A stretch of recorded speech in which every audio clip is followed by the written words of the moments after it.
Resident Evil 2 is one of the biggest releases in the new year, standing out among long-awaited sequels like Ace Combat 7 and Kingdom Hearts 3. Resident Evil 2 is both a return to a PS1 classic and a brand new game that carries the franchise forward. Let's take a look at 15 things you should know before picking it up on January 25th, 2019. Not a remake. One thing that the developers wanted to make very clear from the outset is that Resident Evil 2 isn't a remake of the PS1 classic. As a developer stated to GamingBolt during E3 2018, it won't be faithful one-to-one. For someone that's played the game, some people played it once and some people played it 1,000 times because it's their favourite game. For the people that haven't even played it 1,000 times, we wanted it to feel fresh. That's why we don't call it Resident Evil 2 Remake. It's a new game built on top of the foundation. While the main arcs of the story are very similar, players will see changes to enemy placements, puzzles, and much more. Fourth Survivor and TOFU modes confirmed. That doesn't mean it won't feel like the old version though. Producer Yoshiaki Hirabayashi confirmed to trusted reviews that the Fourth Survivor and TOFU modes would be included in the new game. The former was unlocked by beating the game with A rankings for Leon and Claire. It offered a new character, Hunk, to play as he attempted to escape the Raccoon City police station. TOFU mode could only be unlocked by beating Fourth Survivor 6 times in a row in less than 2.5 hours. It would then replace Hunk with, you guessed it, a large piece of tofu. Will the unlock conditions be the same in the new game? Time will tell. Adaptive difficulty. If you're worried about Resident Evil 2 feeling too easy or even too hard, then there's good news. In an interview with VG247 from E3 2018, producers Yoshiaki Hirabayashi and Tsuyoshi Kanda confirmed some kind of adaptive difficulty for the game. So if you're doing good, the game will become harder, and vice versa.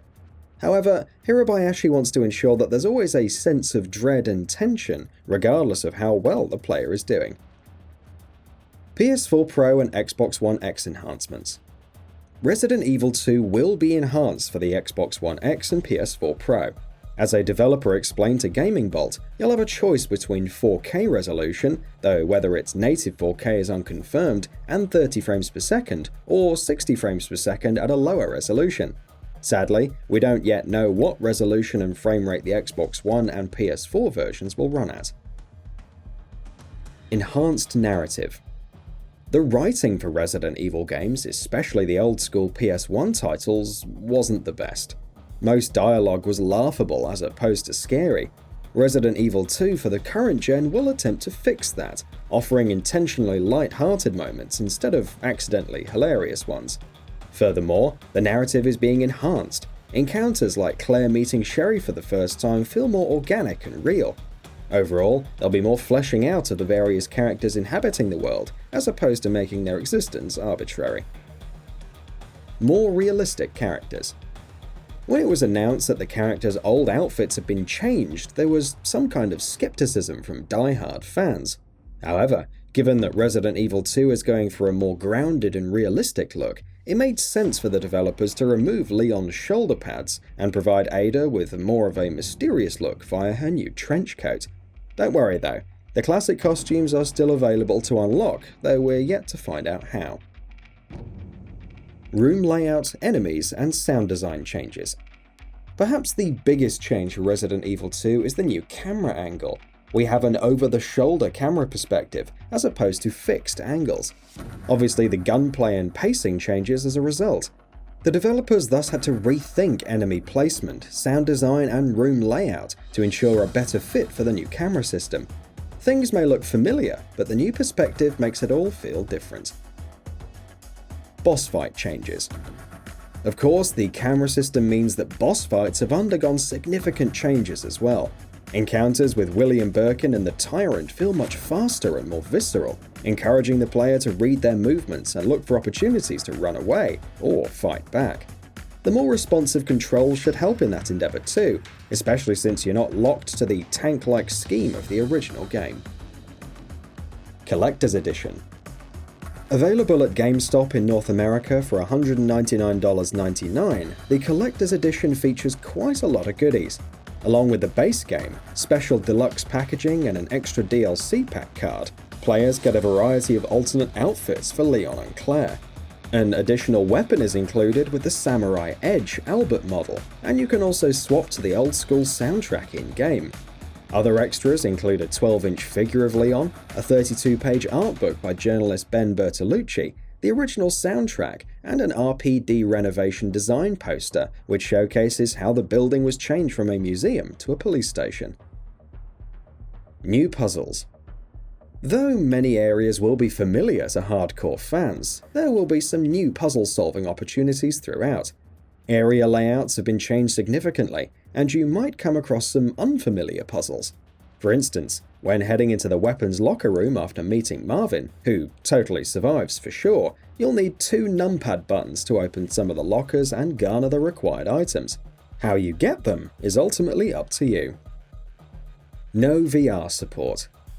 If you are hoping for a terrifying VR experience for Resident Evil 2 akin to Resident Evil 7, you'll have to keep hoping. The developers have already confirmed back in June that there's no VR support. This was mainly due to the current over-the-shoulder camera angle. As producer Tsuyoshi Kanda explained to the Daily Star, "We're not thinking about VR support currently, given that the camera perspective and the over-the-shoulder choice would mean that VR isn't the best way to present the game. VR doesn't match the vision for us." Which makes sense. Resident Evil 7 would have allowed for easier VR implementation since it was consistently first person.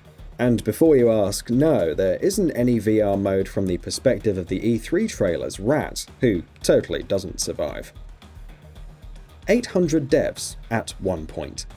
The game had at least 800 developers working on the project at one point, from programmers to photogrammetry models. Given the sheer amount of fidelity and the effort that's gone into making the game, it's probably not all that surprising. More freedom. Resident Evil 2's progression hasn't been changed too much from the original, but there's definitely more freedom than before. Secrets and hidden paths can be discovered at one's own pace, even as you're tracking down different items and keys to progress forward. It's a lot more liberating than before, which provides way more incentive to admire the sheer detail in one's surroundings. The Orphanage. As if changing area layouts and introducing new puzzles wasn't enough, Resident Evil 2 will have brand new areas like the Orphanage to explore as well. The extent of the Orphanage hasn't been revealed, but we've seen some gameplay of Sherry Birkin attempting to escape the area. Will there be zombies in it, lending to some potentially scarring moments? We're not sure, we want to find out. No zapping system. Remember the zapping system from the original game? Essentially, this allowed you to have several different options for exploring campaign scenarios, like Leon A, Claire B, or Claire A, Leon B. This system has been eliminated in the new Resident Evil 2 though, and there will only be separate campaigns for Leon and Claire. You can still expect both characters to meet at certain points, and for some decisions to impact playthroughs, but for the most part there are only 2 campaign routes for our heroes. And that wraps it up. If you like what we're doing, please consider subscribing to our channel. We upload new videos daily, so make sure you don't miss them by subscribing. We appreciate your support, and we thank you for checking us out.